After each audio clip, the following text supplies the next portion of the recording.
ಆರೋಗ್ಯದಲ್ಲಿ ಅನಾರೋಗ್ಯ ಉಂಟಾಗಿ ನಾವು ಆಸ್ಪತ್ರೆಗೆ ಸೇರ್ತೀವಿ. ಆಸ್ಪತ್ರೆಯಲ್ಲಿ ಕೊಡ್ತಾ ಇರುವಂತಹ ಮೆಡಿಸಿನ್ಸ್ಗಳು ನಮಗೆ ಎಷ್ಟು ಉಪಯುಕ್ತವಾಗ್ತಾ ಇದೆ, ಅವು ನಮ್ಮ ಆರೋಗ್ಯವನ್ನ ಸುಧಾರಣೆ ಮಾಡ್ತಾ ಇದ್ದಾವೋ ಅಥವಾ ಹಾಳು ಮಾಡ್ತಾ ಇದ್ದಾವೋ ಅನ್ನುವಂತಹ ಪ್ರಶ್ನೆ ಈಗ ಮುನ್ನೆಲೆಗೆ ಬರ್ತಾ ಇದೆ. ಕಾರಣ ಇಷ್ಟೇ, ಔಷಧಿ ಜಾಲ, ನಕಲಿ ಔಷಧಿ ಜಾಲವನ್ನ ಕಂಡಿಡಿದಿದ್ದಾರೆ ಪೊಲೀಸ್ನವರು. ಬೆಂಗಳೂರಿನಿಂದ ಮುಂಬೈವರೆಗೂ ಕೂಡ ಈ ಜಾಲ ಹರಡ್ಬಿಟ್ಟಿದೆ. ಆ ಕುರಿತ ಬ್ರೇಕಿಂಗ್ ಅಪ್ಡೇಟ್ ಬರ್ತಾ ಇದೆ, ಬನ್ನಿ ನೋಡ್ತಾ ಹೋಗೋಣ.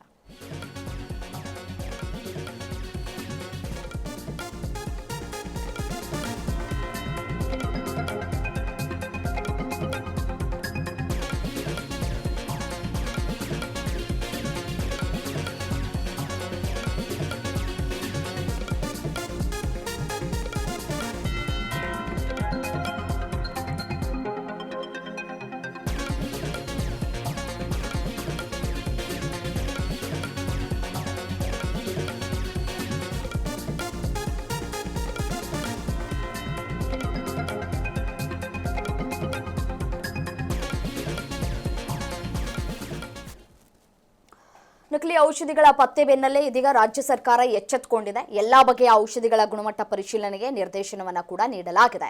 ಆಹಾರ ಸುರಕ್ಷತೆ, ಔಷಧ ನಿಯಂತ್ರಣ ವಿಭಾಗದಿಂದ ಸುತ್ತೋಲೆಯನ್ನ ಕೂಡ ಹೊರಡಿಸಲಾಗಿದೆ ಅನ್ನುವಂತಹ ಮಾಹಿತಿ ಸಿಗ್ತಾ ಇದೆ. ದೇಶದಾದ್ಯಂತ ನಕಲಿ ಔಷಧಿಗಳ ಜಾಲ ವಿಸ್ತರಿಸಿರುವಂತಹ ಸಾಧ್ಯತೆಗಳು ಕೂಡ ಇದೆ. ಇಲ್ಲಿಯವರೆಗೂ ಕೂಡ 4 ಬಂಧನ ಆಗಿದೆ ಅನ್ನುವಂತಹ ಮಾಹಿತಿ ಸಿಗ್ತಾ ಇದೆ. ಕಿಂಗ್ ಪಿನ್ ಸದ್ಯಕ್ಕೆ ದೇಶ ಬಿಟ್ಟು ಹೋಗಿದ್ದಾನೆ ಅನ್ನುವಂತಹ ಮಾಹಿತಿ ಸಿಗ್ತಾ ಇದೆ. ನೋಡಿ, ಈ ನಕಲಿ ಔಷಧ ದಂಧೆಯ ಜಾಲ ದೇಶದ ಹಲವು ರಾಜ್ಯಗಳಿಗೆ ವಿಸ್ತರಿಸಿರುವಂತಹ ಶಂಕೆ ಇದೀಗ ಮತ್ತಷ್ಟು ಬಲವಾಗ್ತಾ ಇದೆ. ಕರ್ನಾಟಕದ ಔಷಧ ನಿಯಂತ್ರಣ ಇಲಾಖೆ ನೀಡಿದಂತಹ ಮಾಹಿತಿಯ ಆಧಾರದ ಮೇರೆಗೆ ದೇಶದ ಎಲ್ಲಾ ರಾಜ್ಯಗಳ ಔಷಧ ನಿಯಂತ್ರಕರು ಹಾಗೆಯೇ ರಾಜ್ಯ ಪರವಾನಗಿ ಪ್ರಾಧಿಕಾರಗಳಿಗೆ ಎಚ್ಚರಿಕೆಯನ್ನ ಕೂಡ ಕೊಡುವಂತಹ ಕೆಲಸಗಳಾಗಿದೆ. ಬೆಂಗಳೂರಿನಿಂದ ಮುಂಬೈ, ತೆಲಂಗಾಣ, ಹಿಮಾಚಲ ಪ್ರದೇಶ ಸೇರಿದಂತೆ ಹಲವು ರಾಜ್ಯಗಳ ನಡುವೆ ನಕಲಿ ಔಷಧ ಜಾಲದ ನಂಟು ಏನಿದೆ ಅದು ಇರುವಂತಹ ಸಾಧ್ಯತೆ ಇದೆ ಅಂತ ಹೇಳಿ ಶಂಕೆಗಳು ವ್ಯಕ್ತವಾಗ್ತಾ ಇದೆ. ನೋಡಿ, ಕರ್ನಾಟಕದ ಡ್ರಗ್ ಎನ್ಫೋರ್ಸ್ಮೆಂಟ್ ವಿಂಗ್ ಆಗಸ್ಟ್ 18ರಂದು ಈ ಬಿಡದಿ ಸಮೀಪದ 34 ಈ ಕುರುಬರಹಳ್ಳಿ ಗ್ರಾಮದಲ್ಲಿ ಲೈಸೆನ್ಸ್ ಇಲ್ಲದ ಔಷಧ ತಯಾರಿಕಾ ಘಟಕದ ಮೇಲೆ ದಾಳಿಯನ್ನು ನಡೆಸಿತು. ಅದನ್ನು ನಾವು ಮರೆಯುವ ಹಾಗಿಲ್ಲ. ಆ ದಾಳಿಯಿಂದಲೇ ಎಷ್ಟೆಲ್ಲ ಔಷಧಿಗಳನ್ನು ನಕಲಿ ಮಾಡಲಾಗಿದೆ ಅನ್ನೋದು ಗೊತ್ತಾಯಿತು. ಬಲ್ಕ್ ಸ್ಟಾಕು, ಪ್ಯಾಕೇಜಿಂಗ್ ಯಂತ್ರ ಮತ್ತು ಖಾಲಿ ಪ್ಯಾಕೆಟ್ಗಳು, ಅದನ್ನು ತುಂಬುವಂತಹ ಕೆಲಸಗಳು, ನಕಲಿ ಲೇಬಲ್ಗಳನ್ನು ವಶಪಡಿಸ್ಕೊಂಡ್ರು.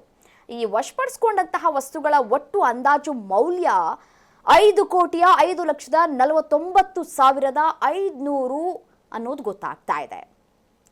ಈ ಔಷಧ ನಿಯಂತ್ರಕ ಡಾಕ್ಟರ್ ಉಮೇಶ್ ಅವರು ನೀಡಿರುವಂತಹ ಮಾಹಿತಿ ಪ್ರಕಾರ ನಾವು ಗಮನಿಸ್ತಾ ಹೋಗೋದಾದ್ರೆ, ಈ ಹೋಲ್ಸೇಲ್ ಔಷಧ ಮಾರುಕಟ್ಟೆ, ಈ ಡಿಸ್ಟ್ರಿಬ್ಯೂಷನ್ ಹಬ್ ಮತ್ತೆ ರಿಟೇಲ್ ಮೆಡಿಕಲ್ ಶಾಪ್ಗಳಲ್ಲಿ ದಿಢೀರ್ ತಪಾಸಣೆಯನ್ನ ನಡೆಸುವಂತೆ ಬೇರೆ ರಾಜ್ಯಗಳಿಗೂ ಕೂಡ ಸೂಚನೆಯನ್ನ ಕೂಡ ಕೊಟ್ಟಿದ್ದಾರೆ ಅನ್ನೋದು ಗೊತ್ತಾಗ್ತಾ ಇದೆ. ಅದರಲ್ಲೂ ವಿಶೇಷವಾಗಿ ನೋಡಿ, ಈ ಫಿಜರ್ ಹೆಸರಿನಲ್ಲಿ ಅನುಮಾನಾಸ್ಪದಂತಹ ಅಥವಾ ದಾಖಲೆಗಳು ಇಲ್ಲದೆ ಇರುವಂತಹ ಔಷಧ ಸ್ಟಾಕ್ಗಳು ಏನಿದೆಯಲ್ಲ ಅದನ್ನ ಪರಿಶೀಲನೆ ಮಾಡಬೇಕು ಅಂತ ಹೇಳಿ ಸೂಚನೆಯನ್ನ ಕೊಟ್ಟಿದ್ದಾರೆ. ಇಲ್ಲಿಯವರೆಗೂ 4 ಬಂಧನ ಆಗಿದೆ. ಈಗ ಕಿಂಗ್ ಪಿನ್ಗಾಗಿ ಹುಡುಕಾಟವನ್ನ ಕೂಡ ನಡೆಸ್ತಾ ಇದ್ದಾರೆ ಅಧಿಕಾರಿಗಳು ಅನ್ನೋದು ಗೊತ್ತಾಗ್ತಾ ಇದೆ. ಸೊ ರಾಜ್ಯದ ಖಾಸಗಿ ಆಸ್ಪತ್ರೆಗಳು, ಮೆಡಿಕಲ್ ಸ್ಟೋರ್ಸ್ಗಳು, ಹೀಗೆ ಔಷಧಿ ವಿತರಕರಿಗೂ ಕೂಡ ಎಚ್ಚರಿಕೆಯನ್ನು ನೀಡಲಾಗಿದ್ದು, ಬ್ಯಾನ್ ಮಾಡಿದಾರಲ್ಲ, ಆ ಬ್ಯಾನ್ ಮಾಡಿರುವಂತಹ ಬ್ಯಾಚ್ಗಳ ಔಷಧಗಳು ಬಳಕೆಯಾಗ್ತಾ ಇದೆಯಾ ಇಲ್ವಾ ಅನ್ನೋದ್ರ ಬಗ್ಗೆ ಪರಿಶೀಲನೆಯನ್ನ ನಡೆಸಿ ಅಂತ ಹೇಳಿ ಸೂಚನೆಯನ್ನ ಕೂಡ ಕೊಡಲಾಗಿದೆ.